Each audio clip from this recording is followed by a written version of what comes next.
Greetings and welcome to the Take-Two Interactive First Quarter Fiscal Year 2025 Earnings Call.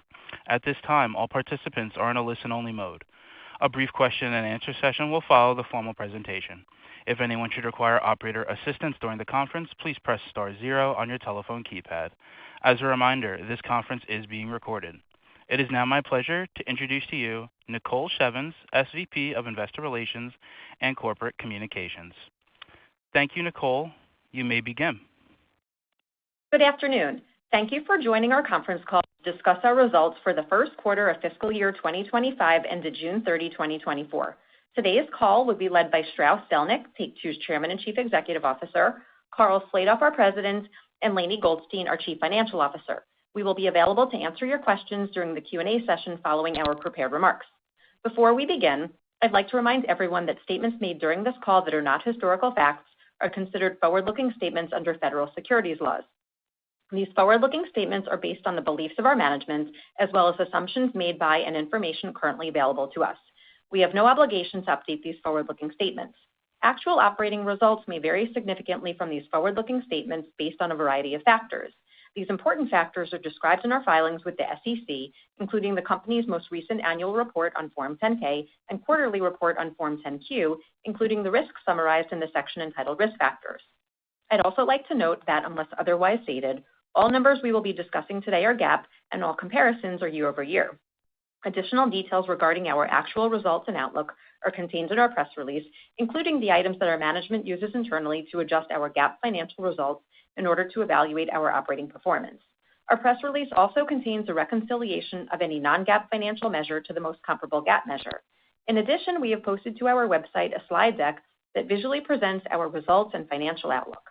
Our press release and filings with the SEC may be obtained from our website at take2games.com. And now I'll turn the call over to Strauss. Thanks, Nicole. Good afternoon, and thank you for joining us today. I'm pleased to report that fiscal year 2025 is off to a solid start. Our first quarter net bookings of $1.2 billion were in line with our expectations, and our management team remains highly confident in our path forward. We're reiterating our net bookings outlook for the year. As we release our groundbreaking pipeline, we expect to achieve tremendous growth, including sequential increases in net bookings in fiscal 2026 and 2027. I'd like to thank our talented teams across our labels for their boundless passion, hard work, and dedication to our mission. Now, turning to our business highlights from the quarter. The Grand Theft Auto series exceeded our expectations as momentum continues to build ahead of the launch of Grand Theft Auto 6 in fall 2025. Unit sales for Grand Theft Auto 5 continue to grow, and to date, the title has sold in over 200 million units. Grand Theft Auto Online also surpassed our projections, led by its summer content pack, Bottom Dollar Bounties, which launched June 25th.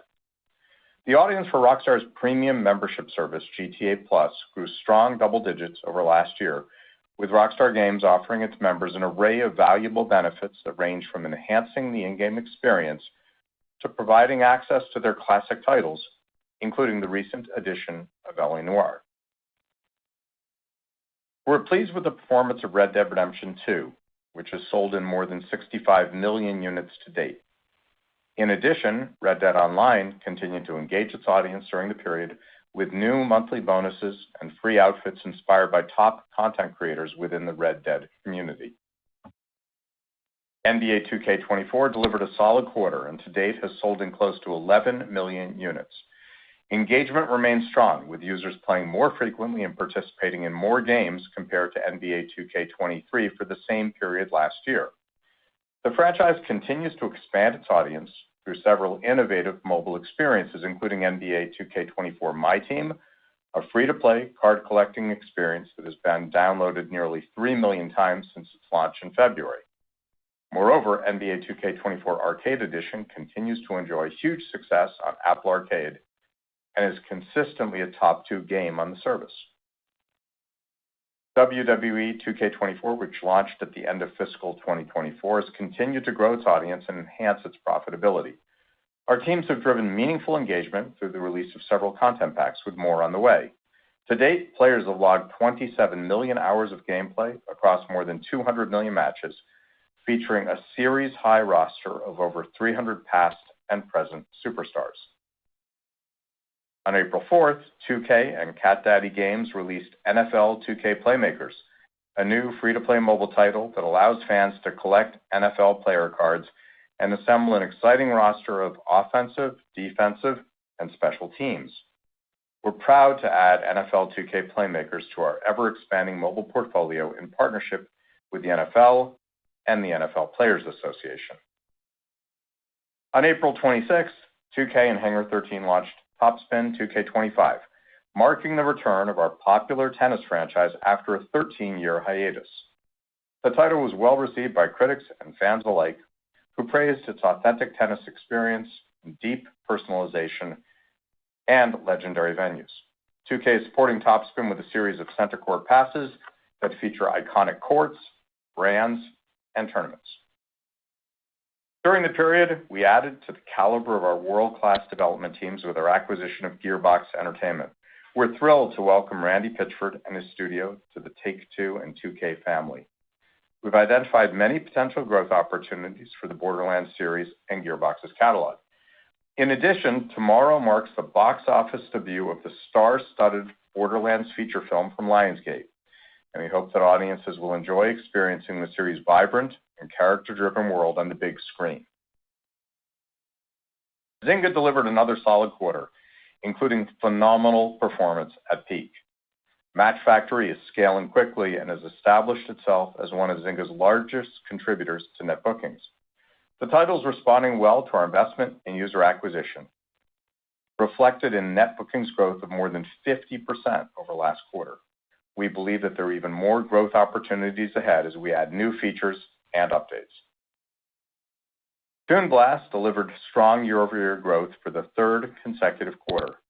As the title celebrates its 7th anniversary this month, we're pleased that it has become a top 10 grossing game in the U.S. Apple App Store this quarter and has achieved more than $2.5 billion in lifetime gross bookings.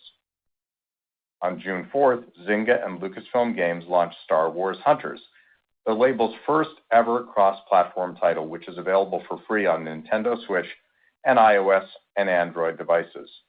Expanding the iconic Star Wars universe with new locations and characters, the competitive battle arena game received a tremendous amount of fanfare from the media and audiences around the globe. Players can look forward to additional content offerings coming soon. Our blended monetization efforts in hyper-casual are progressing well at Rollic, which crossed 3.6 billion all-time downloads. Fan-favorite titles Screw Jam and Twisted Tangle both performed well this quarter, becoming top 50 and top 100 grossing games, respectively, in the U.S. Apple App Store.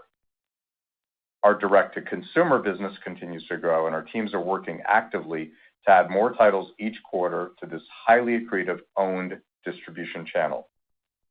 Looking ahead, Zynga has numerous titles in development and soft launch, including the latest installment in their popular racing franchise, CSR Racing 3. In closing, I believe that our talented creative teams and owned portfolio of iconic entertainment franchises are driving both the consistent performance of our company and our potential to achieve unprecedented levels of multi-year growth. As we focus on our strategic priorities and embody our core tenets of creativity, innovation, and efficiency, I'm confident that we'll set new benchmarks for our industry and deliver strong returns for our shareholders. I'll now turn the call over to Karl. Thanks, Strauss. I'd like to thank our teams for continuing to deliver immersive and engaging entertainment experiences that are strengthening the foundation for our long-term success. Turning to our recent releases and announced offerings for the current year.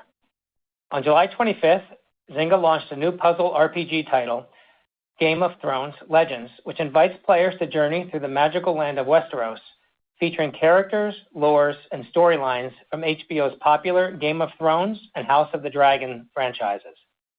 The game marked the exciting return of Emmy and Golden Globe-nominated actor Kit Harington to the franchise, who also starred in a marketing campaign set in the title's immersive world.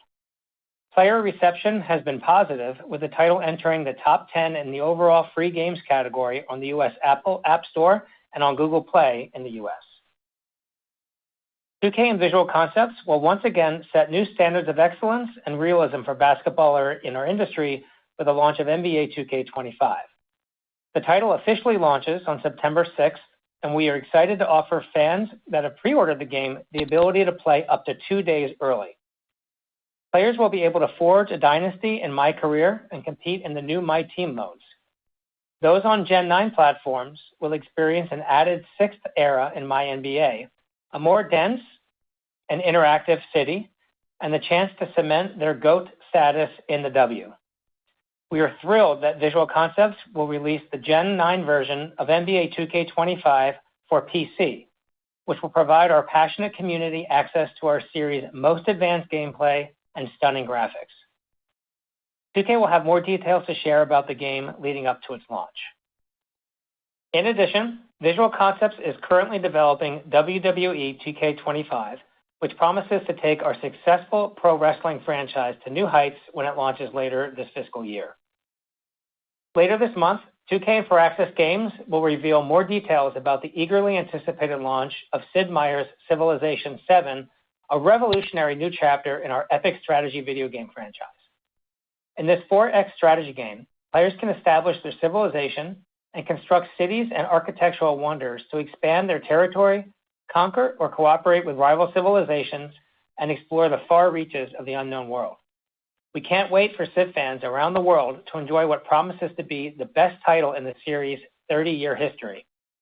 We also successfully launched a mobile Civilization game in China through our partnership with Tencent, and are pleased that the title hit #1 on iOS and Android stores at launch. In closing, as we continue to execute upon our strategy, we believe that there are many opportunities that will enable us to deliver a period of significant margin expansion, long-term growth, and shareholder returns for Take-Two. I'll now turn the call over to Lainie. Thanks, Karl, and good afternoon, everyone. We achieved solid first quarter results by engaging our players with exciting new game releases and content updates, while maintaining our focus on efficiency. We continue to have great confidence in our ability to deliver a multi-year period of growth. Our core franchises remain healthy, our teams are hard at work on the most ambitious development pipeline in our company's history, and we remain focused on new growth opportunities to enhance our business model and financial profile. I'd like to thank our teams for enabling us to captivate millions of players every day and for their unwavering support for our long-term vision. Turning to our results, we delivered first quarter net bookings of $1.22 billion, which was in line with our guidance range of $1.2 to $1.25 billion. Recurrent consumer spending was flat for the period and accounted for 83% of net bookings. Mobile increased mid-single digits, driven by the addition of Match Factory and growth in Toon Blast, which was partially offset by declines in our hyper-casual mobile portfolio and Empires & Puzzles. Grand Theft Auto Online and NBA 2K were both down.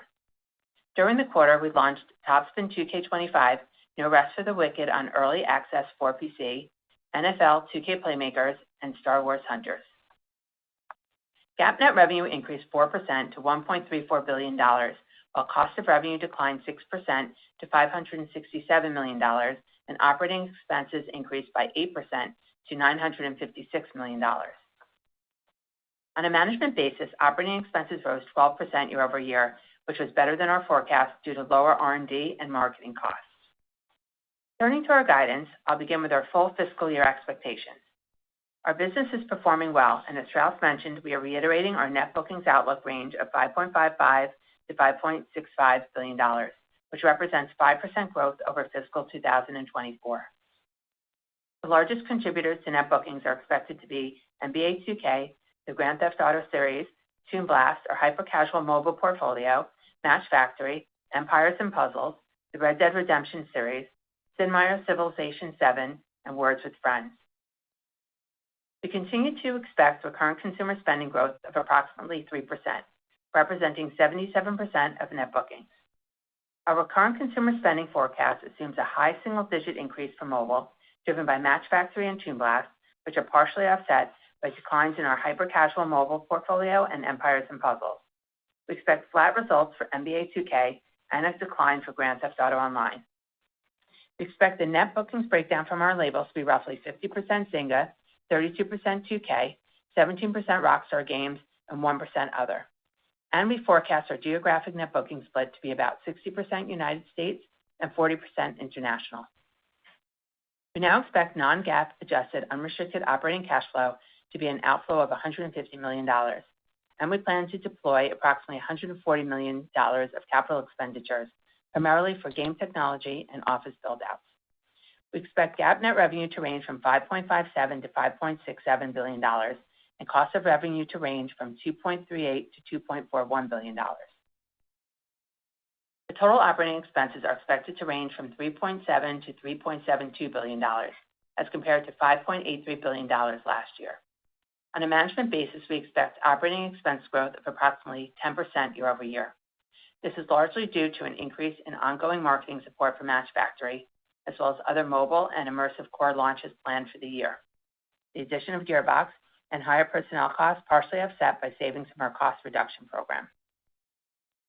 Excluding incremental marketing and the addition of Gearbox, our operating expenses are expected to grow low single digits over last year.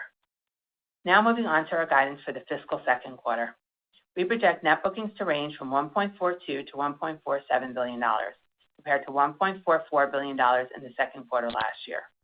Our release slate for the quarter includes Game of Thrones Legends and NBA 2K25. The largest contributors to net bookings are expected to be NBA 2K, the Grand Theft Auto series, Toon Blast, Match Factory, our hyper-casual mobile portfolio, Empires & Puzzles, Words with Friends, the Red Dead Redemption series, and Merge Dragons. We project recurrent consumer spending to increase by approximately 5%, which assumes a low double-digit increase for mobile, driven by the addition of Match Factory and growth in Toon Blast, which are partially offset by declines in our hyper-casual mobile portfolio and Empires & Puzzles. We expect flat results for NBA 2K and a decline for Grand Theft Auto Online. We expect GAAP net revenue to range from $1.29 to $1.34 billion. Operating expenses are planned to range from $982 to $992 million. On a management basis, operating expenses are expected to grow by approximately 27% year over year, which is primarily driven by additional marketing for Match Factory and Game of Thrones Legends, and the addition of Gearbox, partially offset by savings from our cost reduction program. In closing, we are confident in our ability to deliver a strong multi-year trajectory of growth, driven by our industry-leading talent, our diverse portfolio of iconic owned intellectual properties, and our groundbreaking development pipeline. As we capitalize on our competitive advantages and pursue our strategic priorities, we believe that we will continue to grow our business, enhance our profitability, and deliver long-term value for our shareholders. Thank you. I'll now turn the call back to Strauss. Thanks, Lainie and Carl. On behalf of our entire management team, I'd like to thank our colleagues for delivering results consistently that reflect our unique ability to provide the highest quality and most engaging entertainment offerings to our player communities. To our shareholders, I want to express our appreciation for your continued support. We'll now take your questions. Operator? Thank you, sir. We will now be conducting the question and answer session. If you would like to ask a question, please press star 1 on your telephone keypad. A confirmation tone will indicate that your line is in the queue. You may press star 2 to remove a question from the queue. For participants using speaker equipment, it may be necessary to pick up your handset before pressing the star keys. One moment, please, while we poll for questions.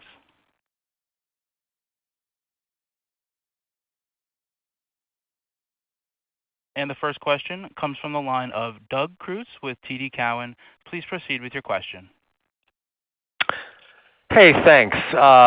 Your largest peer just released a college football game that has done exceptionally well, as I'm sure you've seen. Just curious if that's caused any thoughts about potentially adding a college basketball feature to NBA 2K, whether it's a unit-based item or just another mode in the game. It seems like there might be a nice opportunity there. Thanks.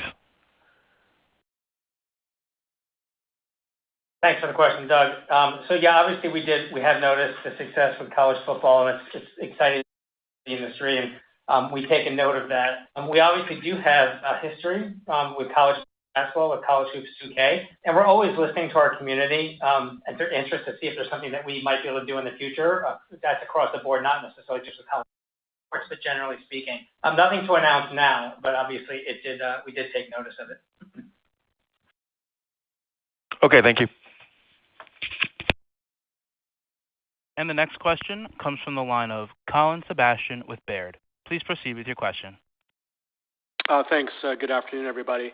I guess first off, with at least a year or so to go on development of the next GTA, I was just curious if you could sort of outline perhaps generically at this point in the production cycle of a game at this scale, what parts of development are left to complete? I guess, are you still in the midst of core development? Are you approaching the testing stage? Any sort of color there I think would be interesting. And as a follow-up, Lainey, the increase in OpEx guidance for the year, is that more to support with marketing new titles, or was that something related to Gearbox? Any clarification there would be great. Thank you.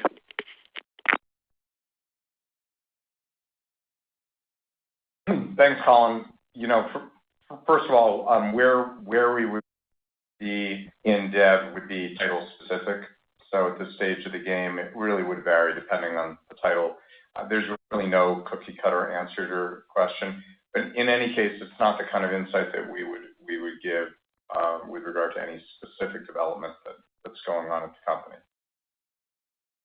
In terms of the increase in the OpEx, it's mostly driven by the acquisition of Gearbox and to a lesser extent, higher marketing, personnel, and occupancy expenses. Okay, thank you guys. And the next question comes from the line of Andrew Marek with Raymond James. Please proceed with your question. Yeah, thanks for taking my question. Maybe kind of a corollary to the last question, but with the news of the strikes getting underway, I've seen the reports that it won't affect games in development before September 23, but maybe for some of the earlier stage projects, how are you able to adapt your processes to still make headway? And is there a point in the dev process where you could hit blockers?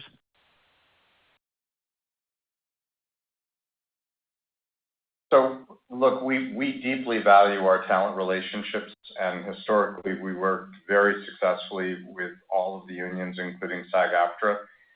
We continue to work hard to come to a resolution on this current situation. In fact, common ground on 24 out of 25 proposals. So I'm pretty confident that we can get to a deal that will be mutually beneficial. At the same time, we don't expect any impact whatsoever on our titles that are in development. If a strike went on for a very long time, obviously that would affect us, and that wouldn't be a good for us or for the industry. Okay, great. But we're cautiously optimistic that we'll be able to find common ground, and that's certainly our goal. Gotcha. Thank you. And then maybe one quick clarification question on the back of that. Is there anything to consider on the expense side related to the strikes, like potential savings from stopped labor, or is that just something that probably isn't very material? Thank you. We certainly don't get any benefit from the situation.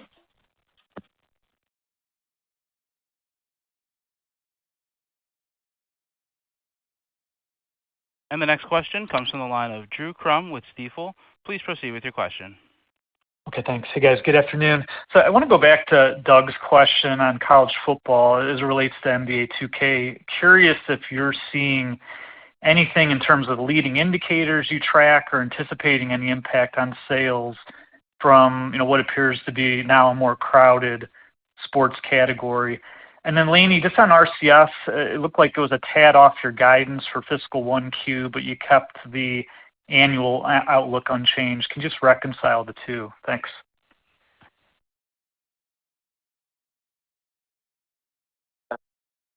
Thanks for the question, Drew.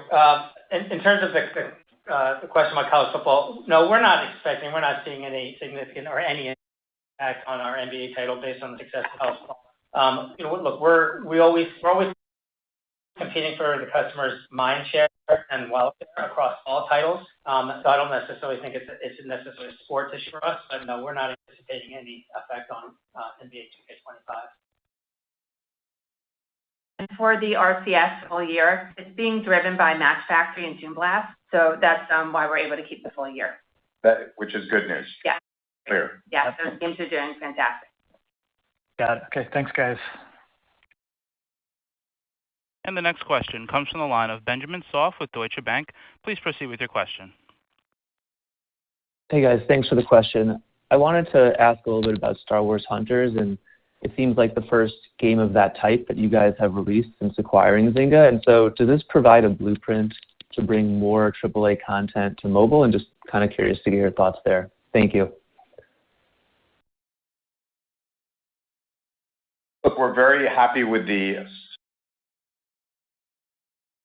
for Star Wars Hunters. It was a really ambitious title. I think the team at Natural Motion has done a great job, and I think the Zynga label actually has been really excited to launch this cross-platform title based on beloved IP. It's early yet to see how it will perform, so the jury is out, but it's off to a really good start. And I do think that this successful development does potentially inform other titles, but each title stands alone.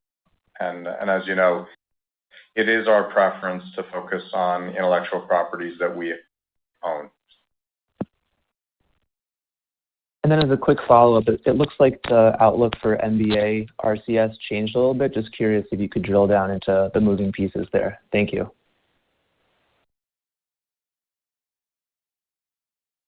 So we had a slight miss in Q1. That was driven by fewer active users and centers this year, which was driven by lower sales of units due to the Gen 8 unit. But when we look at the full year, we expect it overall to be full, and a lot of that is driven by NBA 2K24. We still have the same expectations that we did for NBA 2K25 as we did at the beginning of the year. Okay, that's helpful. Thanks, guys. And the next question comes from the line of Martin Yang with Oppenheimer & Company. Please proceed with your question. Hi, thanks for taking my question.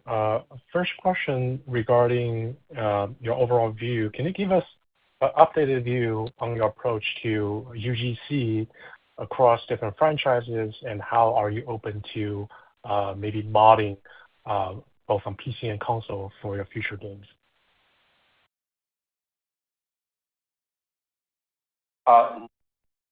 We've been very open-minded, and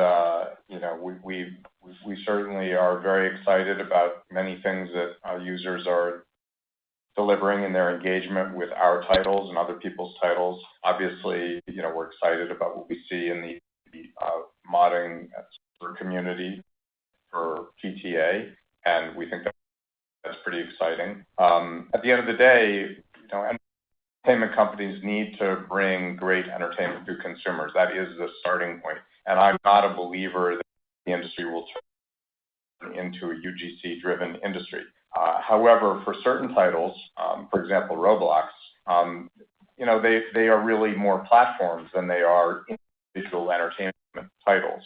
And I think at this company, we pride ourselves on making the best entertainment of any sort on Earth. And if consumers want to add to that and enhance that for their own use, generally speaking, we would like to enable that behavior, generally speaking. Protective of our intellectual property, we're protective of other people's intellectual properties. But we do think that can be a positive addition to the industry. I don't think it will define either our company or the industry, however. Got it. Thank you. Another question from Lainey. Can you maybe clarify if GTA and NBA 2K24, did both franchise grow bookings on a year-over-year basis in the first quarter? So for the quarter for GTA, we saw the title declined for net bookings in RCS. I'm sorry, what was the second title that you asked about? 2K24 compared to NBA? 2K23. Yes. Well, I don't have 24 versus 23, but in general, NBA 2K declined in the quarter. Thank you. That's it for me. And the next question comes from the line of Mike Hickey with The Benchmark Company. Please proceed with your question. Hey, Strauss, Carl, Lainey, Nicole. Great quarter, guys. Thanks for taking our questions. Just to Strauss, obviously, a lot of debate on our economic future here, near term. Always curious your opinion, but I guess more importantly, just how you're thinking about maybe sort of a darkening macroeconomic picture impact on your your business? You already sort of weathered one storm on mobile live service. Do you feel like you're more resilient if you go into a more challenging environment again? And then number two, it looks like trends in current gen hardware sales have slowed, and prior gen is feeling pretty sticky here. Some of that maybe is the macro. Some of it's maybe just haven't seen the price release, Strauss, that we normally do at this point in the cycle.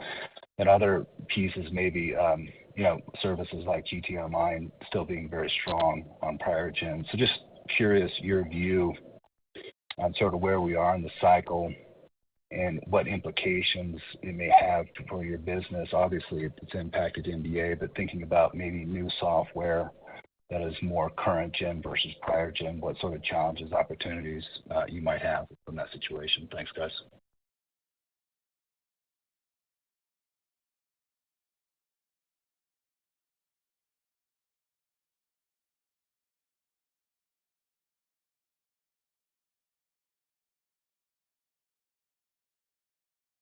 As drawdowns go, it was not a terrible drawdown. The unemployment rate at 4.2 or 4.4 is still very low. Unemployment, 114,000 jobs or so were added in the period, which is solid. As you know, people have left the workforce. So I'm not particularly worried from one report that we're heading into some kind of consumer recession. I don't see it. Now, I'm also not in the business of predicting that sort of thing, but the metrics don't support that. Generally speaking, the entertainment business is pretty resilient in such a situation. Of course, the business is not counter-cyclical, and in some massive downturn, we of course would be negatively affected, but I just don't see that on the horizon. So not a current concern for us, and we're awfully well positioned. As you know, our industry is back in growth mode. Console businesses and for software, that is up low single digits. Mobile's up mid single digits. So there are tailwinds, and our mobile business is really performing with all these new great titles, which we referenced today. And we're really excited about our console pipeline as well, which we think will continue to perform. Obviously, we're announcing a quarter where we're right on track with very consistent results that are squarely within or better than guidance and consensus. We've reiterated our guidance for the year, and we've said that we expect tremendous growth in fiscal 26 and 27. So we're about as optimistic as we can be without overstating the case, something that we try really hard not to do. Specifically with regard to hardware, I saw the same stats that you did, and it looks like if you just measure, 4 years in, last time, this time, seems to be like there's a bit of slowing. And the report I saw said, well, where are the pro devices and the like. But everything always changes. 4 years ago, PC wasn't anywhere near as meaningful as it is today for console-type releases. That's a big growth market. And no, I don't think what consumers are saying is they're good with Gen 8 and don't care about Gen 9. We saw the exact contrary with regard to NBA 2K, where Gen 8 actually was not a high performer and performed worse than we expected. Gen 9 has been incredibly powerful. So I think the Gen 9 platforms will continue to perform. I think you'll continue to see meaningful growth in that installed base, and I wouldn't put too much weight on a particular period of time. I was asked earlier today by someone, what's next on the hardware side, and my attitude is, we're not in the hardware business, and I wouldn't even know how to answer that question. But what's next on the entertainment side, on the software side, is we've got a bunch of great titles in market, great live services, and great new titles coming. We have the best pipeline we've ever had, and it's close to coming to fruition. We feel really great about that. Thanks, Strauss. Good luck, guys. And the next question comes from the line of Omar Dessouky with Bank of America. Please proceed with your question. Hey, thanks a lot for taking my question. Strauss, I wanted to ask you, how big is the opportunity for a second soccer simulation game in the market? Whether you would comment on any rumors about 2K acquiring the FIFA license, and what your philosophy is on developing sports games, how long they might take, and what your strengths might be in that regard. Yeah, there's a lot there. Look, we're in the soccer business. We have the #1 mobile soccer manager title in top 11. We're really happy that we do. And we're also very mindful that it's incredibly difficult to build a great sim experience for console. It takes a long time. And that if you do it right, your users are very loyal and very embedded. I would just note with regard to the FIFA license that it does not bring along with it rights. It doesn't come with players, teams, or leagues. So it's not as simple, for example, as negotiating with the NFL or the NBA or MLB, where at most you have to negotiate with league and a players association. So for anyone who would want to compete in a straight-ahead sim environment for soccer, you wouldn't just have to address one particular brand license. There's a whole lot more than that. And I think from our point of view, we have a great sports portfolio led by NBA 2K. We have WWE 2K, which is growing and profitable, really robust. We have a superb partner in TKO, a great partner at the NBA with the NBA and the NBA Players Association, with great partners, the NFL and the NFL Players Association. We're in the tennis business. We're in the golf business, and the list goes on. I'm sure we will make more announcements in due course. Thank you very much. And the next question comes from the line of Clay Griffin with MoffettNathanson. Please proceed with your question. Hi, good evening. Thank you. Curious on the year-over-year change in advertising net revenue. I suspect that's has something to do with the reorientation of the hyper-casual business. But Strauss, maybe just talk about what you think advertising can do for your more core portfolio of mobile titles like what you have in Peak. And would you prefer to see kind of, external sources of demand and advertising there? Or do you think the bigger opportunity is this continued push into direct-to-consumer and really just, investing in more of the in-app side? It really varies title by title. There are certain titles that really aren't built for much advertising. They're really more meant for in-app purchases. There are titles that can be both, and then there are titles that really have to be ad-driven. We have all of those. And we want to make sure that we do offer appropriate ad units where they do make sense, and that has been a very significant area of growth for Zynga since the acquisition, and I think that will continue. What we want to make sure is that we monetize all of the engagement. This is historically the mobile business has been one where you monetized a very small part of the engagement, and that we don't think that ought to be the case. We think that if consumers engage, there ought to be a way to monetize through advertising, through in-app purchases, potentially through both, as long as it's a really high-quality experience. I think that's a completely separate topic from a direct-to-consumer offering, and that has been an area of enormous growth for many of our titles, but again, not all of them. Obviously, if a title's only ad-driven, that's not a relevant opportunity. We still really value our retail partners for distribution and marketing. We intend to stay in business with them. Our strategy is to be where the consumer is. We don't intend to cut anyone off or try to own 100% of the business. However, when it makes sense to go direct to consumer, we will, and that has presented an enormous margin opportunity for us. Great, thanks. And the next question comes from the line of Chris Schoell with UBS. Please proceed with your question. Great, thank you. You pointed to the multi-year ramp in bookings as the pipeline builds in 26 and 27. Lainie, can you remind us how you're thinking about operating leverage and efficiencies alongside the bookings ramp? I recognize you've been going through a period of development and investment, which has impacted margins in recent years, but is it fair to think we can see a return to more historic margin levels once your cost initiatives are implemented and these new titles are released? Thank you. As we come to 26 and 27 and we look at the pipeline and bringing it to fruition, we really have been working very hard in terms of reducing our cost structure, the organization, and looking at places that we could be more efficient.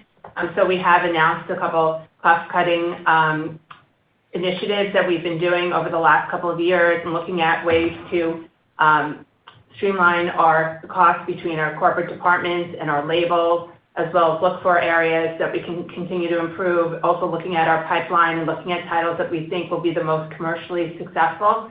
So we've been doing a lot of that this past year, and we'll see an annualization of those costs in fiscal year 26. So that will improve our margins, and we expect to continue to look for those opportunities in the future, which will continue to improve our margins in 26 and 27 as well. Okay, great. Thank you very much. And our final question comes from the line of Ed Alter with Jefferies. Please proceed with your question. Hi, everyone. Thanks for the question. Noticed the big GTA update this June was right at the end of the quarter, where last year was a few weeks earlier. Could you just talk about how those two updates did kind of compare to each other rather than with the arbitrary quarter end?